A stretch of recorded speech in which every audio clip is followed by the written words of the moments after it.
Desde os primeiros séculos do cristianismo, a mente humana se debruça sobre um dos maiores mistérios já revelados, o de que Deus é um só e, todavia, três pessoas: o Pai, o Filho e o Espírito Santo. Não são três deuses, mas um só Deus em comunhão perfeita. Muitos pensam que a Trindade é um mistério inacessível à razão. Contudo, os padres da Igreja, homens como Santo Atanásio, São Basílio Magno, Santo Agostinho e São Gregório de Nazianzo, mostraram que, embora a Trindade ultrapassasse a razão, não a contradiz. A razão pode, de certo modo, vislumbrar sua lógica interna, e a fé, iluminada pela revelação, contempla aquilo que o intelecto apenas toca de longe. A Sagrada Escritura é a base sobre a qual toda a teologia trinitária repousa. No Antigo Testamento, há vislumbres da pluralidade de Deus. Em Gênesis, Deus diz: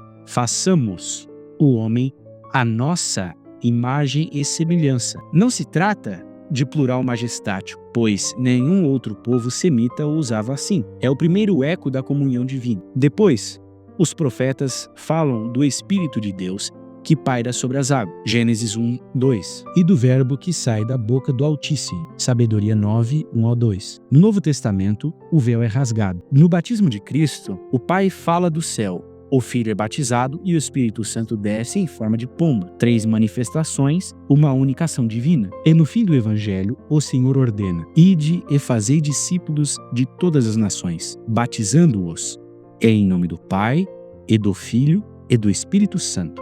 Mateus 28, 19. Eis aqui o selo trinitário da fé cristã. Para compreender logicamente a Trindade, é preciso antes compreender o que significa dizer que Deus é ser e intelecto. Desde os primeiros séculos, os filósofos cristãos distinguiram entre o ser absoluto, Deus como o que é, e as relações internas do próprio ser. Santo Agostinho, seguindo a tradição neoplatônica e a Sagrada Escritura, viu o homem à imagem da Trindade: memória, inteligência e vontade, três potências de uma só alma. Assim também, em Deus, o Pai conhece a si mesmo perfeitamente. Este conhecimento é o Verbo, o Filho, e do amor mútuo entre o Pai e o Filho procede o Espírito Santo. O Pai é, pois, princípio sem princípio. O Filho é o Verbo gerado eternamente, e o Espírito é o amor subsistente, expirado pelo Pai e pelo Filho. Não se trata de três seres, mas de três relações reais em um mesmo e único ser divino. A razão humana, portanto,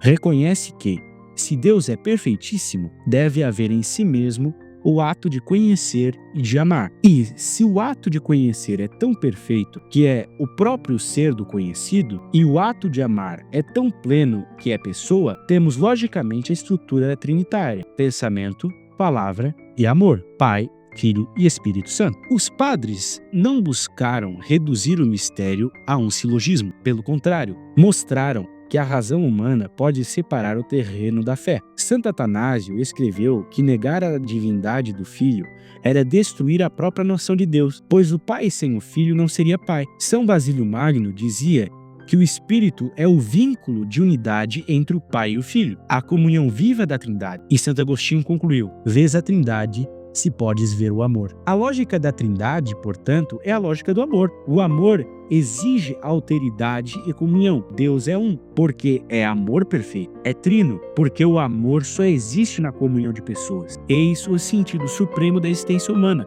Fomos criados à imagem da Trindade para viver em relação e para voltar ao amor, que é o nosso próprio princípio. A Trindade é mistério que não se opõe à razão, mas a eleva. É a resposta última às perguntas da filosofia sobre a unidade e a multiplicidade, o ser e o amor. Crer na Trindade é crer que o próprio ser é comunhão e que a lógica do universo é a lógica do amor. Como dizia São Gregório de Nazianzo: quando penso no um, sou iluminado pela Trindade. Quando penso na Trindade, volto ao um.